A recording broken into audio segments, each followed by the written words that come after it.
Welcome to the review for the quiz for sections 6.1 through 6.3. All right, greatest common factor and factoring by grouping. Okay, when you factor a monomial, the first thing you have to, when you factor a polynomial, the first thing you have to do is look for a common monomial because that's what you're going to first factor out. I understand this stuff is hard. If you need help, please text me or call me or send me an email and we'll get together on Zoom and I can explain it to you. I know how difficult this stuff is.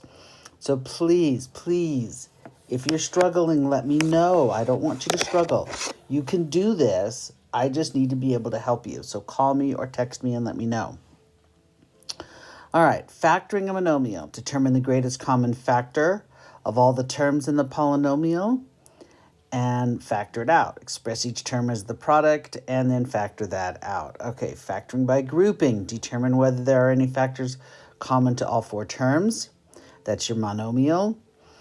Factor the greatest common monomial from each of the four terms.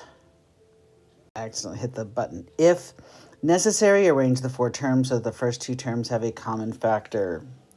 Use the distributive property to factor each group of two terms. All of this to me sounds really confusing. It's going to be much easier once we start doing some of it. Okay? All right, factoring trinomials. This is just an explanation of what we're doing. Okay.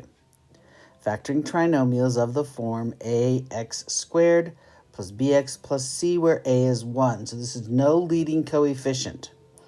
You need to make sure that all your variables, all your terms, your monomials are in the proper order. The highest degree term first, then the second highest, and then the third highest, and all the way down. Okay? So it would be like the x cubed factor, the x squared factor, the x factor. Okay? You want to make sure they're in the proper order. All right.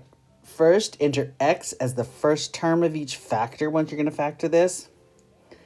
List pairs of factors of the constant c. Find the pair of these factors whose sum is equal to b. Place these factors in the boxes. Check your answers by multiplying the factors using the FOIL method. All right, you should always be checking your answers. This is critical that you check your answers.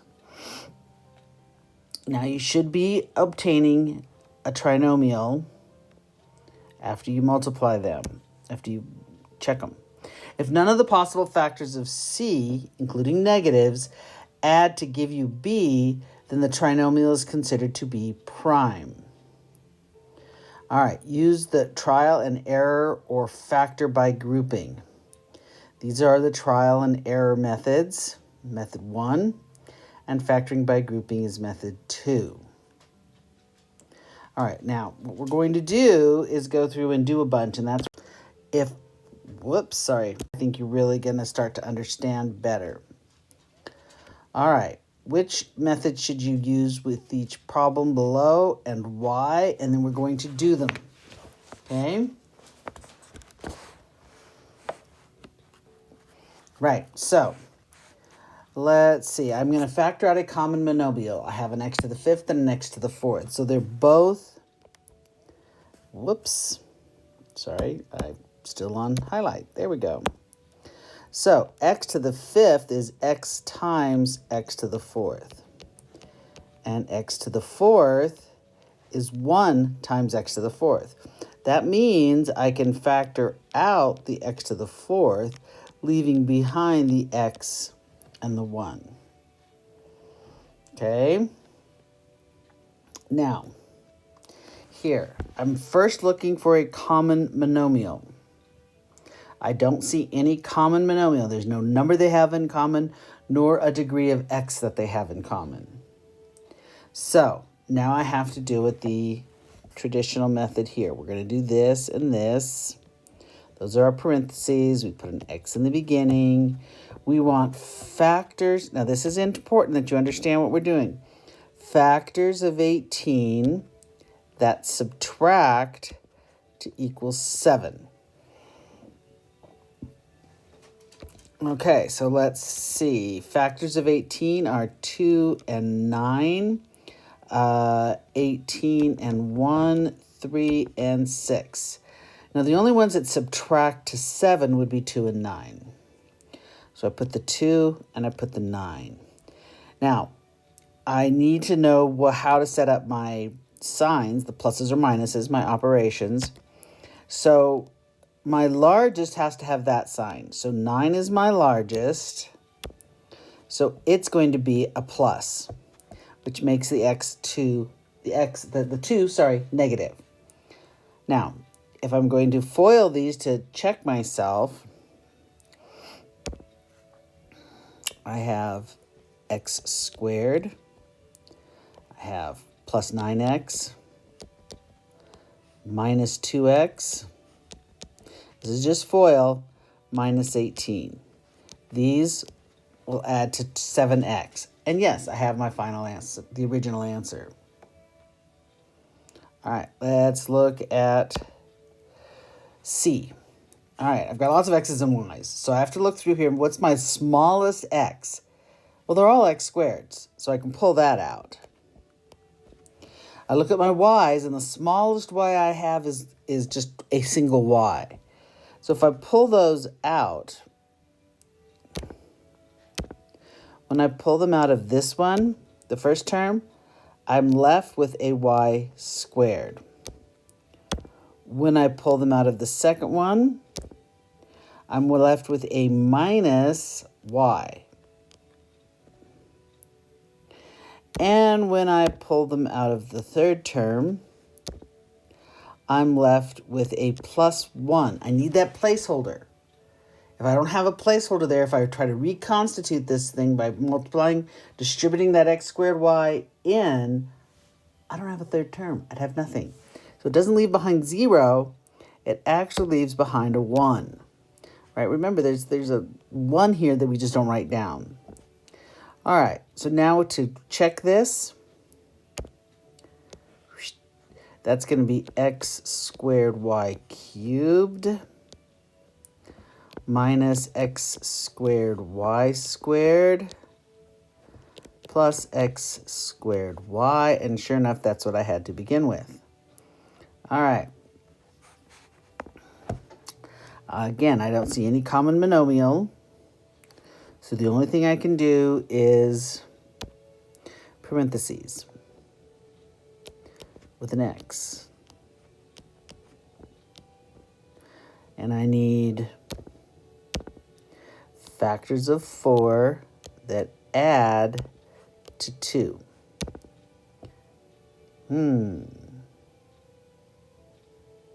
I don't think I can do that. I think this is prime, right? Because factors of 4 are 1 and 4, 2 times 2. None of those are adding to 2. So, this is a prime. Meaning it cannot be factored. All right, here, I have a 7. I don't like having this front term. So we're going to look and see. 7x squared minus 3. I can't factor the 7 out, so I'm stuck with it. So this is where it gets a little harder. Now, the 7 is prime, which means that I have x and 7x. I can't split up that 7 in any other way besides a 1 and a 7. So it makes it a little easier. Now, I need factors of 3 combined with 7 that add to 22. Okay, so factors of 3 are really just 3 times 1. So when I look at my other possibilities, 7 and 1, that's 21. So obviously it's going to be 21 plus 1 to get to 22. So that means the 7 multiplies right there. So that's where my 3 goes. This 1 is going to multiply another 1 right here.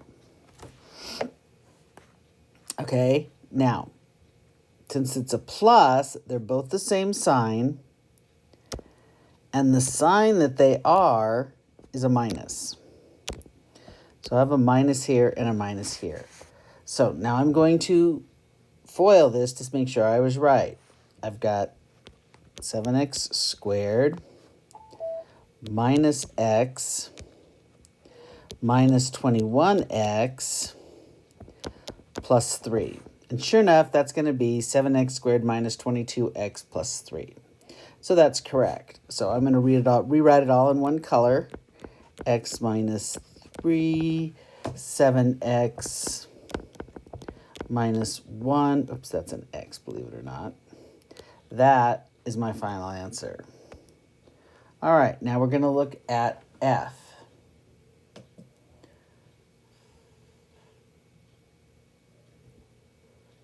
All right.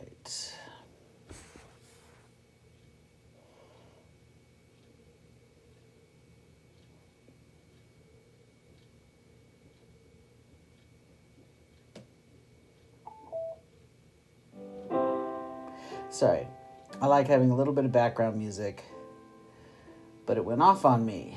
Silly thing. There we go. I'm going to minimize the screen so I don't hit it with my elbow. All right. So, again, I have an x in each term. None of the numbers share anything. I've got a 2 and there's no even numbers, so I can't pull out any numbers. But I can change this into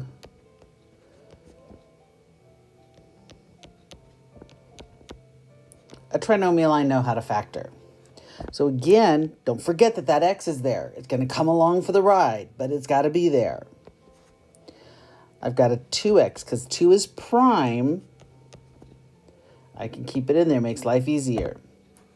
All right, so factors of 5 that add to 11. All right, so I have 5 as 1 because it's prime, and I have a 2 and 1 because it's prime. Again, 5 times 2 is 10. There's the 2, so that's where the 5 has to go. And I have a 1 and a 1. All right, since it's a plus, they're both the same numbers. And they're both minuses. Sorry, minus and a minus. All right, so this is my final answer right there. Let's double check this. I have 2x squared minus 10x minus x plus 5. Then if I distribute the x in, I'm going to get 2x cubed minus 10x, minus 10 and minus 1 is minus 11x. Times x again is squared plus 5x. And that's exactly what I had up there at the top. So that one's correct. All right, well, it looks like we only have, 2 more. Nope, 3 more. Okay. All right, we have 4 terms here. Now, as soon as you have 4 terms, look at grouping. Okay, I see I have an x in both of these two and a 4 in both of those two. So if I pull an x out of this first grouping, I have y minus 7. Now this is a minus 4. So if I pull out a minus 4 from this, I'm going to have a positive y and a minus 7, because when I pull that negative 4 out of a 28, it leaves a negative 7. All right, well, notice these, notice that I have y minus 7 and y minus 7. So just as if that was, okay, I'm going to write it over here just so we have a little understanding. Just as if this was, I'm going to pull out an x, xw minus 4w, I could pull a w out. All right, I can factor out a w. Well, now it's just going to be a binomial instead of a monomial that I'm factoring out. So I'm going to factor out the y minus 7, and x minus 4 is what's left behind. Okay, so now this is our solution, but now I'm going to multiply these to see if I got it right. So I'm going to FOIL this. So I end up with y, so I have a xy minus 4y minus 7x plus 28. And sure enough, in a different order, but all the terms are there. So check that does work. So this is my final answer. All right, 2 more. Here's the second to last. All right, notice I have an x at the beginning, but I also have a y squared at the end. So I'm going to have a y on both of the second terms. All right, so factors of 30 that add to 17. Okay, so what are factors of 30? I have 5 and 6. 2 times 15. Oh, that'll do it. That'll add to 17, right? All right, so these are both on the y because it's 30y. So I have 2 and I have 15. All right, since it's a plus, they add to the same, they have the same sign, and that's a minus. So that's my answer. I'll double check it real quick. I have x squared minus 15xy minus 2xy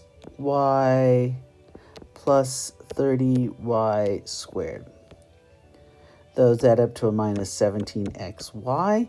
So sure enough, that works. All right, our last equation.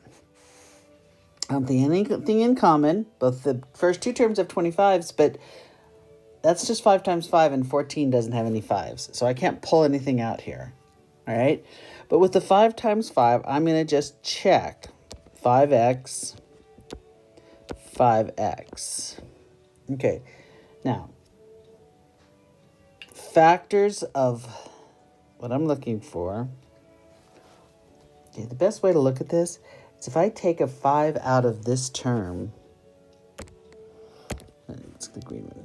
If I take a 5 out of that term, I'm sorry, it's supposed to be in highlight mode. There we go. 5 out of this, I have 5. So what 2 factors of this subtract to 5? Well, 14 subtract to 25. The reason I said about dividing it by 5 and looking at it, because these are both going to end up being multiplied by 5. All right, so 2 and 7. If I multiply these both by 5, I get 10 and, that's right, they're subtracting, 35. And if I subtract 10 from 35, I get 25. All right, so that means I have a 2 and a 7. So let's multiply this out. Oh, wait, sorry, my bad. One last thing. What sign do I use? Since that's a negative, they're different signs. The yellow gives me my largest number. My largest number was 35, which is the 7. So this is where my larger symbol goes, and that symbol is a minus. All right, so let's FOIL this and see if it worked. 5x times 5x is 25x squared. 5x minus times minus 7 is a minus 35x. 2x times 5 is a 10x. Positive 2 and negative 7 is minus 14. When I add these two, sure enough, I'm going to get a negative 25x. Okay, so that finishes this off, and we are done for the review.